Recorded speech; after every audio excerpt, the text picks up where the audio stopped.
को एक मजनू कहना पड़ा। ठीक है, ऐसा ही पुत्र प्राप्त हो जाएगा तुझे। लेकिन तंब की पत्नी के गर्भ से 10वें मास में वही बालक पैदा हुआ है, बहुत ही बलशाली। उसका नाम था शंखचूड़। शंखचूड़ था उसका। लेकिन शंखचूड़ जो ब्रह्मा जी ने वरदान के द्वारा दिया है ना, इसलिए उसका विवाह भी हुआ है। तो किसके साथ में हुआ?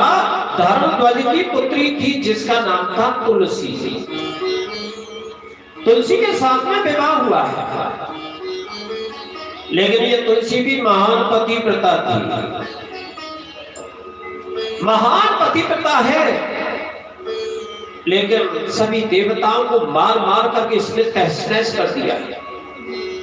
इंद्र बना बैठा है, स्वर्ग का राजा बना बैठा है ये शंखचूड़। सभी देवता गुफाओं में छिप गए। लेकिन रोते रोते भगवान विष्णु की शरण में गए। भगवान विष्णु ने कहा भैया चलो भोले बाबा के पास चलते। सभी लेकर के भोले बाबा के पास में आ गए। भोले बाबा ने देखा सभी स्तुति गा रहे, देवता भी हैं, भगवान विष्णु भी हैं। तो भोले बाबा ने मुस्कुरा करके एक ही बात कही है। कितना सुंदर श्लोक में आज पूछ रहे हैं देवता आज, हे हरे हे विधे। ब्रह्मा जी से भी पूछ रहे हैं, विष्णु से भी पूछ रहे हैं, हे हरे हे विधे देवा स्वयं स्थान गच्छतो श्री कृष्ण गोविंद हरे मुरारी।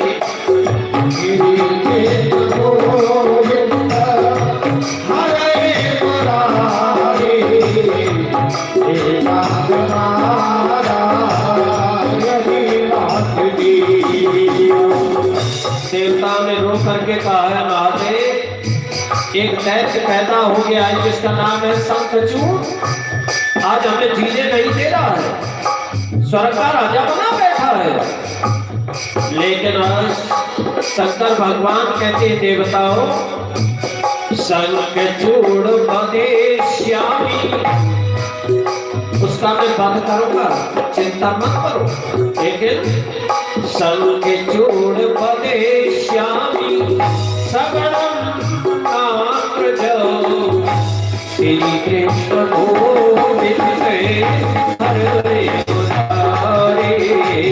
श्री कृष्ण गोविंद हरे मुरारी।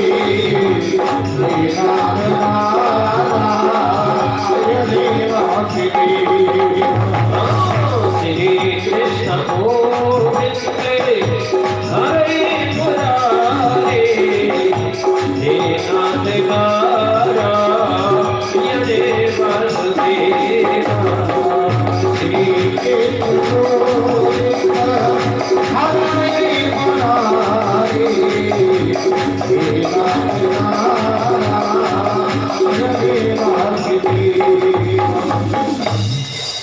आज महादेव ने सभी को आश्वासन दे दिया, चिंता मत करो, इसका वध होगा। लेकिन भोले बाबा सोचने लगे इसकी पत्नी महान पतिव्रता है और इसके पास में एक कवच भी है। और जब तक ये कवच रहेगा, जब तक इसके पास में ये महान पतिव्रता स्त्री है, जब तक ये दुष्ट मरने में नहीं आएगा। आज भगवान विष्णु को याद किया। भगवान विष्णु ने आज पुष्पदंत नामक एक सेवक को भेज दिया। उसे समझा जाकर के राज्य को वापस दे दे, देवताओं के राज्य को, नहीं तो मरना पड़ेगा। लेकिन उसी पुष्पदंत ने जाकर के कहा है तो शंखचूड़ ने ऐलान कर दिया है कि मैं युद्ध के लिए तैयार हूं, बगैर युद्ध के मैं कुछ नहीं दूंगा। लेकिन यहाँ भगवान विष्णु का युद्ध भी हुआ है, लेकिन भगवान विष्णु को भी पराजित कर दिया, क्योंकि वो तो ब्रह्मा जी का वरदान है। भोले बाबा का भी युद्ध हुआ है, लेकिन उन्हें भी पराजित कर दिया है। लेकिन यहाँ भोले बाबा अनर्थ करने के लिए तुले हुए हैं, घबरा रहे कि ये दुष्ट कैसे मरेगा। उसी समय आकाशवाणी हुई है, भोले बाबा जब तक इसके पास में ये कवच रहेगा, जब तक इसकी पत्नी पतिव्रता बनी बैठी रहेगी, जब तक इस दुष्ट का वध नहीं होगा। जब भगवान विष्णु ने ये आकाशवाणी सुनी तो फिर भगवान विष्णु ने फिर देर नहीं की, एक ब्राह्मण का वेश बना करके तुरंत इसके घर पहुंच गए। आज भिक्षा मांगने के लिए आज तुरंत इस शंखचूड़ आया निकल करके, क्या चाहते हो ब्राह्मण देव? आज भगवान ने ब्राह्मण के रूप में एक ही भिक्षा में मांग लिया है, पहले तो तिरवाचा भरो तो मैं दूंगा। शंखचूड़ ने कहा ब्राह्मण देव जो मैं बोल देता हूं उसे करता हूं, लेकिन भगवान ने कहा तो भैया अपने कवच को दे दे मुझे उतार दिया। और आज शंखचूड़ ने कवच को दे दिया। कवच को धारण करके भगवान ने फिर क्या किया है, आज कवच धारण कर लिया और शंखचूड़ का रूप बना करके, स्वरूप बना करके उसी के घर में प्रवेश कर गया।